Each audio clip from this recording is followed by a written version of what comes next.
Alors, voici une solution pour le programme pour le cours en ligne qui s'appelle Vérification de notes. C'est un programme assez simple qui devrait prendre à peu près 5 minutes à écrire. Ici, on a l'exemple de ce qui est demandé, hein, c'est-à-dire la feuille avec les contrôles dessus. Donc, il y a une étiquette, un label, un text box, une zone de texte, un bouton, button, et puis un message. Et l'utilisateur est supposé d'entrer une note, on clique sur vérifier la note et un message beau travail s'affiche si la note est plus que 70%. Donc, assez simple. Donc, on met ça de côté. Et j'ai déjà démarré mon Microsoft Visual Studio et je vais faire un nouveau projet. Et Visual Basic, Classic Windows, Forms, et je vais l'appeler Vérification Note.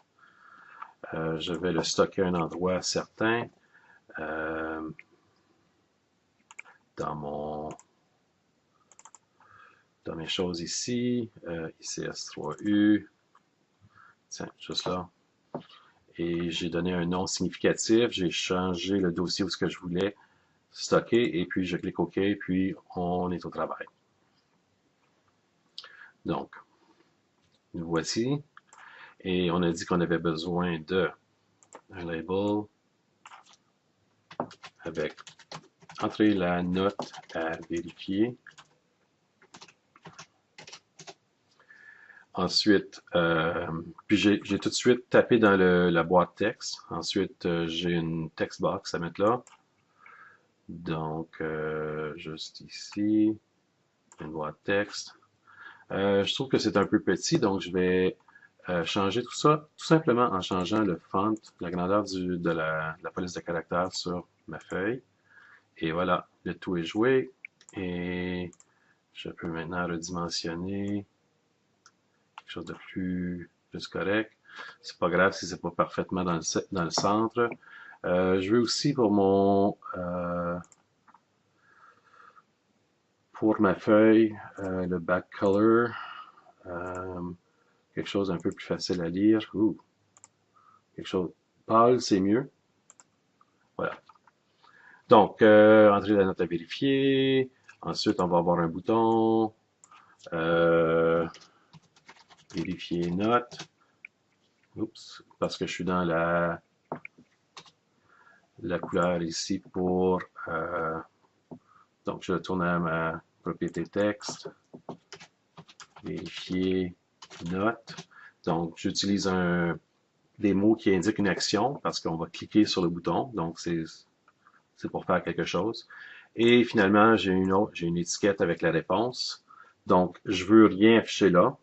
En fait, je vais la mettre visible égale à false au tout début. Donc, voilà, je m'en viens ici.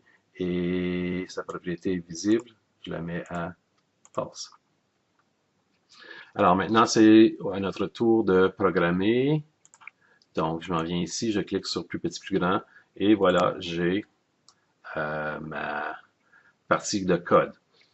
Donc, la première chose à faire quand on est ici, c'est d'écrire nos variables. Donc, je vais faire un commentaire. Les variables d'entrée. Ensuite, je pose la question, les variables de sortie, si j'en ai. Donc, pour les variables d'entrée, ben, c'est simple, on retourne sur notre feuille puis on regarde, est-ce qu'on a des text box? Oui. Qu'est-ce que ça va contenir? Une note entre 0 et 100, on imagine. Voilà. Alors, je vais me créer une variable dim, note. Bon, la note, elle est un nombre entier, probablement. Disons qu'on arrondit nos notes, puis il n'y a pas de virgule ni de point. Donc, ça va devenir une variable de type integer. S'il y avait eu un point décimal, ça aurait été une variable de type single. OK, est-ce que j'ai d'autres text box? Non. Alors, j'ai fini pour mes variables d'entrée. Mes variables de sortie, ben, qu'est-ce que j'envoie à la sortie? Ben, c'est un message. Donc, ce sont des mots. Donc, je vais dim message as string. Là, il y en a qui vont dire, ben, tu n'étais pas obligé de faire ça, tu aurais pu juste envoyer le message directement dans le label, dans l'étiquette. Oui, c'est vrai. Mais je l'ai fait de cette façon-là pour nous aider. Donc, prochaine étape, c'est de programmer qu'est-ce qui se passe quand on clique sur le bouton. Donc, deux façons d'y aller. On peut double-cliquer sur le bouton ici, puis ça va nous amener à cette page dans le code. Ou on peut y aller comme ça ici. Et puis, oh, qu'est-ce que j'ai fait? J'ai pas nommé mes contrôles. OK. Ça fait que, puis j'ai aussi oublié d'écrire un titre pour le programme sur la feuille. Donc, programme, vérifier note. Alors, j'ai maintenant programme vérifier note ici.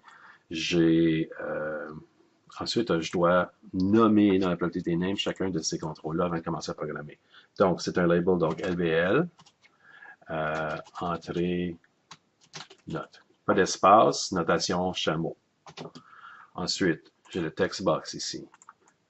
Donc, au lieu de text box 1, je remplace quelque chose de mieux. TXT, note, peut-être. J'ai un bouton. Donc, je vais le nommer BTN, vérifier note. C'est un bon titre, c'est moi qui décide, je suis le programmeur. Et finalement, ici, LBL, message, parce que c'est un message que je vais avoir là. OK, donc je retourne ici à créer mon événement. Donc maintenant, mes contrôles ont des bons noms. BTN vérifier note, c'est ça que je veux. Et je veux programmer qu'est-ce qui arrive lorsque on clique. Donc, le code ici est organisé pour moi par VB. Et je fais toujours trois choses, ou presque toujours trois choses.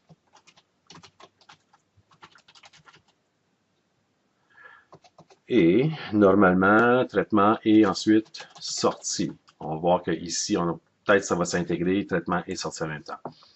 La première chose à faire, c'est d'aller chercher la valeur que la personne a tapée dans la boîte texte et de la placer dans notre variable d'entrée qui s'appelle note.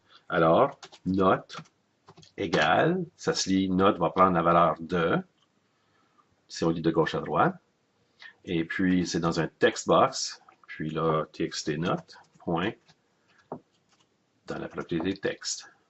Donc, c'est du texte que je vais changer en entier, donc je peux faire convert to integer.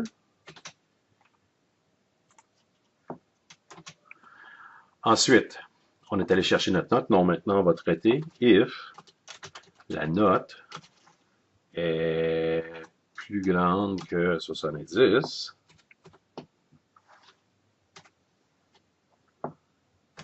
then message égale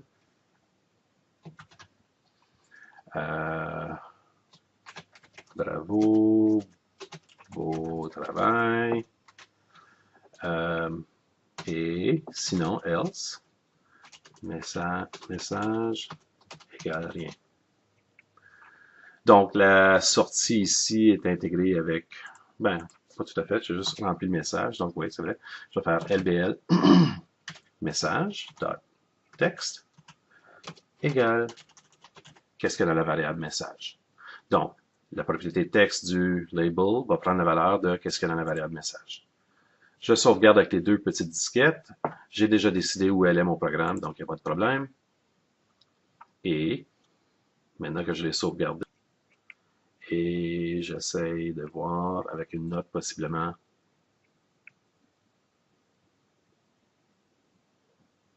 Et voilà. C'est très rapide. Donc, si j'ai fait 80%, je dis vérifier note, ça fonctionne pas. Alors, c'est quoi le problème? On voit qu'il n'y a même rien de visible ici. Alors, c'est très possible que notre label n'est pas visible parce qu'au début, je l'ai mis invisible.